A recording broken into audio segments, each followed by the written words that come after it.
Hello everyone, welcome back to my channel. So today this video is coming after 3 months और मैं आशा करता हूँ आप सभी लोग बढ़िया होंगे। तो 3 महीने बाद ये मैं वीडियो डाल रहा हूँ और जो पहला टॉपिक है जिससे मैं स्टार्ट करने वाला हूँ वो है एम्बिबिशन। तो चलिए वीडियो को शुरू करते हैं। सबसे पहले हम लोग एम्बिबिशन के बारे में जानेंगे कि एम्बिबिशन क्या होता है। तो जो एम्बिबिशन है, एम्बिबिशन एक ऐसा फिनोमेना है जिसके अंदर क्या होता है कि कोई भी सेल किसी भी सरफेस से अट्रैक्ट हो गए, किसी भी सरफेस के वो कांटेक्ट में आने के बाद वहां से अगर वो वाटर को एब्जॉर्ब कर ले तो उसे हम लोग इम्बिबिशन बोल देते हैं। ठीक है, तो आओ इसके बारे में पढ़ते हैं। तो ये हमारे पास क्या है, इम्बिबिशन। तो imbibition is defined as the phenomena in which living और dead cells of plants absorb water by surface attraction due to hygroscopic constituents cellulose, hemicellulose and pectin material of cell wall. ठीक है, इसके अंदर हमें क्या बताया गया है कि हमारा जो प्लांट सेल है, प्लांट सेल चाहे वो लिविंग हो चाहे वो डेड हो, मतलब अगर जो हमारा प्लांट है वो अगर जिंदा है या फिर अगर उसके वुड से हमने मान लो हमने दरवाजा बना दिया तो वो तो एक डेड सेल हो जाएगा। तो वहां पे क्या होगा कि हमारा जो सरफेस अट्रैक्शन है वो पानी अब्सॉर्ब करेगा। अब इसका एग्जाम्पल क्या होता है, बारिश के टाइम पे हमारे घरों में जो दरवाजे लगे हुए हैं उनमें क्या होता है, वो ना आवाज करने लग जाते हैं। तो आवाज क्यों करते हैं वो, क्योंकि इम्बिबिशन की वजह से वो जो पानी को है वो पानी को अपनी तरफ अट्रैक्ट करके वो एब्जॉर्ब कर लेते हैं। ठीक है, तो उनका जो सरफेस है वो उसे एब्जॉर्ब कर लेगा और एब्जॉर्ब करने के बाद क्या होगा, वो जो है वो मोटे हो जाएंगे, फूल जाएंगे हमारे दरवाजे, तो फिर वो नीचे से आवाज करेंगे। ये होता है वो। ठीक है, तो अब इसे और पढ़ते हैं। Sometimes a closed can of dried seeds burst open if water enters in it because seeds absorb water bye imbibition and swell up which exerts a force on the walls of the can and can burst open. तो ये तो इसका एक example है कि हम किसी can के अंदर भर देंगे कुछ दाने भर देंगे, उसके अंदर कुछ बीज भर देंगे किसी चीज के, तो वो जो है इम्बिबिशन की वजह से जो है फट जाएंगे और जो कैन है वो भी फट जाएगी।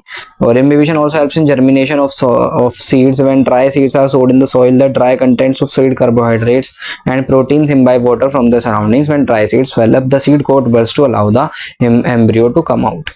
तो ये भी एक इसका एक एग्जाम्पल ही है। तो वो वाला एग्जाम्पल आप लोग जरूर याद रखना जो मैंने बताया, जो कि जो दरवाजे होते हैं हमारे घरों के वो जो है टर्जिड हो जाते हैं क्योंकि वो वाटर एब्जॉर्ब कर लेते हैं बारिश के टाइम पे, उस वजह से वो आवाज करने लगते हैं। ठीक है, तो डिफ्यूजन के बारे में समझते हैं। तो डिफ्यूजन, अब देखो डिफ्यूजन क्या होता है। अब डिफ्यूजन एक चीज होती है, जैसे मान लो मैंने कोई कंटेनर ले रखा है। ठीक है, मान लो ये मैंने कोई कंटेनर लिया, इस कंटेनर के अंदर पानी भरा हुआ है। ठीक है, ऊपर से मैंने, ठीक है यहाँ पहले वो ये पूरा का पूरा पानी भरा हुआ है, अब इसके अंदर मैंने ऊपर से एक इंक डाली। मान लो मैं एक इंक लेकर आया, ये इंक है, ये मान लो मैंने इसके अंदर डाल दी।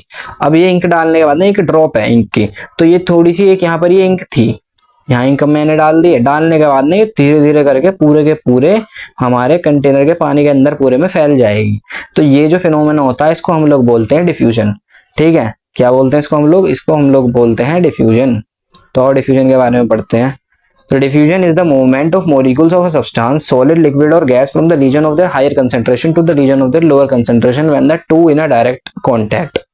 अब इसमें क्या होता है डिफ्यूजन में कि चाहे वो जो सब्सटेंस है वो सॉलिड हो, लिक्विड हो या गैस हो। अभी मैंने आपको लिक्विड का एग्जांपल दिया था ये डिफ्यूजन का। ठीक है, ये बहुत ही ज्यादा मोस्ट कॉमन एग्जांपल्स होते हैं जो मैं आपको बता रहा हूँ। तो ये एक लिक्विड का एग्जांपल था।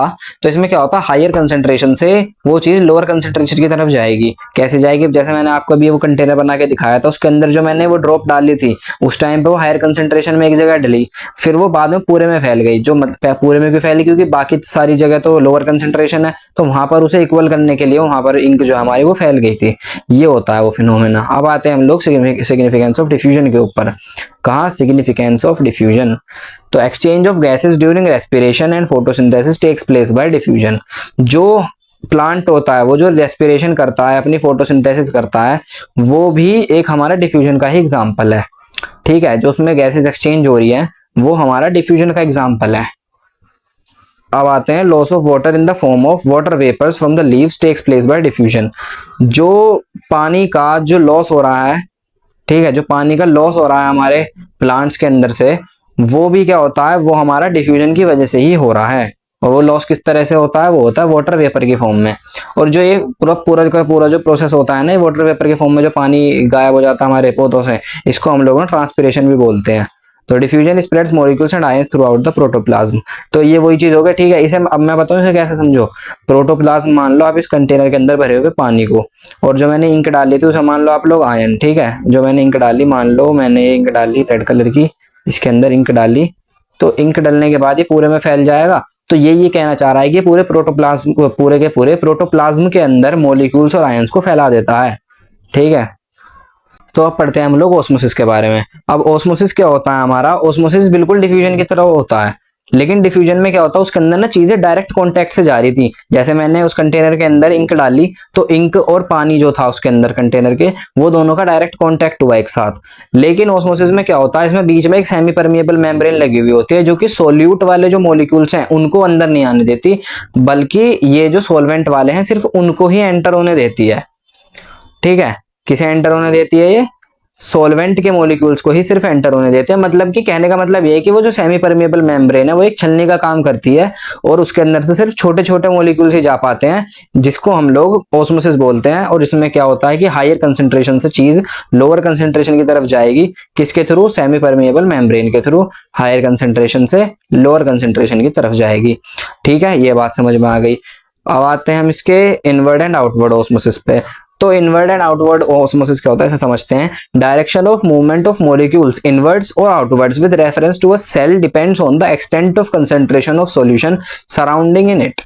अब क्या होता है कि इनवर्ड और आउटवर्ड, ये मतलब ऑस्मोसिस ही है कि जो सॉल्वेंट है वो बाहर जाएंगे या फिर अंदर आएंगे, क्योंकि देखो सॉल्यूट का तो जाएंगे नहीं, अभी मैंने आपको ऊपर बताया, तो सॉल्वेंट के जाएंगे। अब जिधर की साइड हायर कंसंट्रेशन होगी उधर से लोअर कंसंट्रेशन की तरफ हमारे जो मॉलिक्यूल्स हैं वो जाएंगे। बस इतनी बात आप लोग याद रखो। अब बात आती है एंडोस्मोसिस। एंडोस्मोसिस क्या होता है, एंडोस्मोसिस होता है इनवर्ड वाला, इनवर्ड यानी कि अंदर की तरफ। तो it is the inward movement of water through a semi permeable membrane when the solution surrounding the cell is less concentrated, this tends to swell up the cell. अब क्या होगा, अब मान लो मेरे पास कोई सेल है, ठीक है, मान लो मेरे पास ये कोई सेल है। अब इस सेल के अंदर जो है, इस सेल के अंदर जो है लोअर कंसेंट्रेशन है। ठीक है, किसी भी चीज की, मान लो इसके अंदर पानी है, तो पानी किसके अंदर लोअर कंसेंट्रेशन है। और अब मैंने ना इसे एक कंटेनर के अंदर डाल दिया, और कंटेनर के अंदर भरा हुआ है हमारे पास हायर कंसेंट्रेशन में कोई सॉल्यूशन। तो अब इसके अंदर क्या होगा, इस जो सॉल्यूशन के अंदर जो सॉल्यूशन के मॉलिक्यूल्स हैं वो इसके अंदर एंटर करेंगे, इस सेल के अंदर एंटर करेंगे, और वो इसे जो है फुला देंगे, इसे स्वेलअप कर देंगे वो। तो स्वेलअप होने के बाद ये थोड़ा बड़ा साइज का हो जाएगा।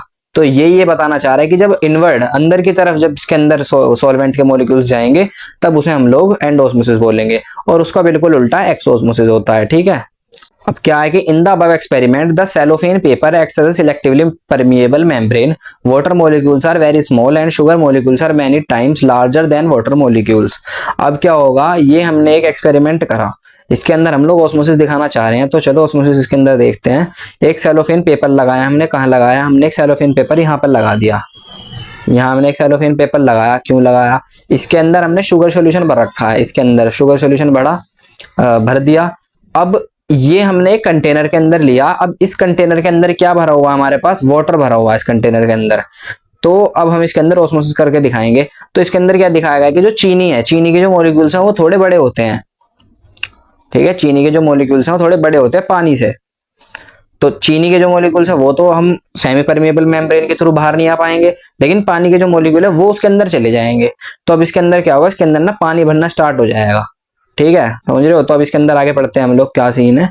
The pore of cellophane paper only allows water molecules to pass through but not sugar molecules. ठीक है, तो शुगर मॉलिक्यूल्स जो है वो एंटर नहीं होंगे, और जो हमारे वाटर मॉलिक्यूल्स है वो एंटर हो जाएंगे।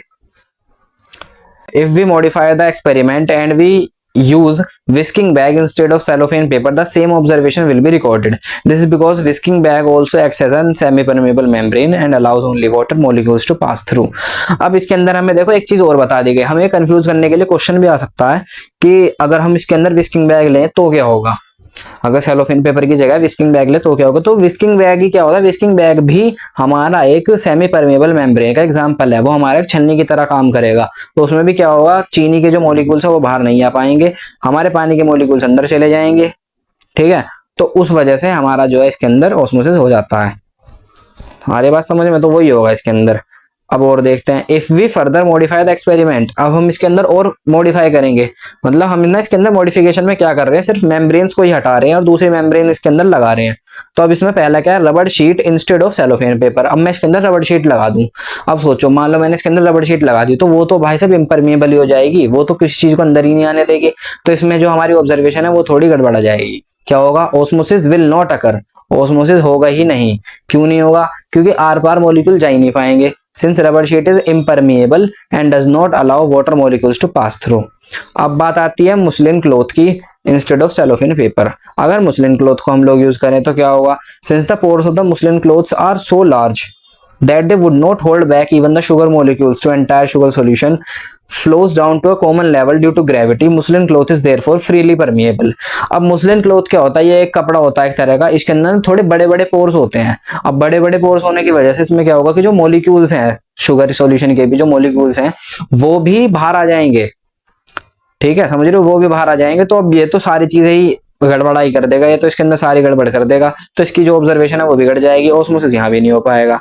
ठीक है, अब ऑस्मोसिस की कुछ सिग्निफिकेंस देखते हैं कि हमारे लिए क्यों फायदेमंद है या पौधों के लिए क्यों फायदेमंद है। तो absorption of water from soil takes place through osmosis in root hair cells. अब जो हमारे प्लांट की जो रूट्स हैं, वो जो पौधे जो हैं हमारे, उनकी जो रूट्स हैं वो मिट्टी में से कैसे मिनरल्स ले पा रही है, कैसे पानी ले पा रही है, तो इस ऑस्मोसिस की वजह से ही वो ले पा रही है, क्योंकि उनके सेल्स भी जो होते हैं वहां पर भी वो एक सेमी परमेबल मेम्ब्रेन जो उनके सेल्स पे लगी हुई होती है, उस वजह से ये पानी के जो मॉलिक्यूल है अंदर खींच लेते हैं। Movement of water molecule from one cell to another takes place through osmosis. ठीक है, अभी बता दिया। Osmosis helps in maintaining the structure and form of different organs and parts of plant. ठीक है, ये बहुत सारे इसके प्लांट्स के जो स्ट्रक्चर वगैरह होते हैं उनको ये फॉर्म देने के काम आता है हमारा। अब आती है बात ऑस्मोटिक प्रेशर की। तो osmotic pressure is the minimum pressure that must be created to prevent the passage of pure solvent into the solution when the two are separated by a semi permeable membrane. कुल मिला के बात कुछ नहीं है, बात सिर्फ ये है कि ऑस्मोटिक प्रेशर जो है हमारा वो ऑस्मोसिस को होने में मदद कर देता है, बस। Osmotic pressure is equal to the weight और pressure required to modify osmosis. Diffusion और ऑस्मोसिस के बीच का अब हम एग्जांपल देख लेते हैं। तो डिफ्यूजन क्या है, occurs in solids liquids and gases. तो जो डिफ्यूजन है वो सॉलिड में भी होगा, लिक्विड में भी होगा और गैसेस में भी होगा, लेकिन जो ऑस्मोसिस है वो सिर्फ और सिर्फ लिक्विड में ही होगा। ठीक है, अब डिफ्यूजन पे आएंगे। Diffusion does not require a semi permeable membrane, क्योंकि उसके अंदर मेम्ब्रेन कोई होती नहीं, उसमें तो डायरेक्ट कॉन्टेक्ट होता है दोनों चीजों का। अब इसके अंदर जो हमें सेमी परमिएबल मेम्ब्रेन की रिक्वायरमेंट होती है ऑस्मोसिस के अंदर। अब बात आती है टोनिसिटी की। टोनिसिटी, टोनिसिटी वर्ड का मतलब क्या होता है, टोनिसिटी वर्ड का मतलब होता है उसकी टोन, किसी चीज की टोन। टोन कैसी, हाइपरटोन है या हाइपोटोन है या आइसोटोन है, समझो इस बात को। तीन तरह की टोनिसिटी होती हैं, एक होती है आइसो, एक होती है हाइपो, एक होती है हाइपर। ठीक है, आइसो, आइसो का मतलब ये होता है सेम, हाइपो का मतलब होता है कम, हाइपर का मतलब होता है ज्यादा। इतनी बात याद रखना, बाकी हम आगे पढ़ते हैं इसके अंदर। ठीक है, तो चलो। Tonicity, the relative concentration of a solution that determines the inward और outward direction of diffusion is called tonicity. Based on it on a solution can be of three types, isotonic, hypotonic and hypertonic. ठीक है, ये तो मैंने आपको बता दिया तीनों चीजें। अब देखते हैं टोनिसिटी। तो क्या होता है कि दो चीजों के बीच में कंपैरिजन कराया जाता है, दो सॉल्यूशंस के बीच में कंपैरिजन कराया जाता है। मान लो मैंने शुगर सॉल्यूशन रख दिया और वाटर सॉल्यूशन रख दिया, तो उसमें पूछूंगा मैं कि इसके अंदर जो है शुगर की मात्रा किस में ज्यादा है, तो शुगर सॉल्यूशन के अंदर तो है ही उसकी मात्रा, वाटर मॉलिक्यूल वाटर सॉल्यूशन के अंदर है ही नहीं, तो वो जो हमारा हाइपरटोनिक सॉल्यूशन हो गया। अब बाकी हम आगे पढ़ते हैं, अभी समझते जाओगे। Isotonic solution, the relative concentration of water molecules and solute on both sides of the cell membrane is same, therefore there is no net movement of water molecules across the cell membrane। अब मान लो मैंने दो solution के बीच में एक semi permeable membrane लगा दिया। अब मैं सोच रहा हूँ, मतलब मेम्ब्रेन भी क्या लगा, मेम्ब्रेन वाली बात ही छोड़ दो। अब क्या होगा कि मैं दोनों को रख दूंगा एक साथ, मुझे पता है कि दोनों के अंदर जो है सेम ही सॉल्यूशन रखा हुआ है, सेम ही उसके अंदर मॉलिक्यूल वगैरह है, तो ऑस्मोसिस नहीं होगा ना डिफ्यूजन होगा। ठीक है, कुछ नहीं होगा। अब बात आएगी हाइपोटोनिक सॉल्यूशन की। हाइपोटोनिक सॉल्यूशन का क्या हिसाब है, the solution outside the cell has lower concentration of solute as compare to the solution inside the cell, therefore water molecules move into the cell from the outside and osmosis इसके अंदर होगा। ठीक है, क्या बात कही गई है इसके अंदर।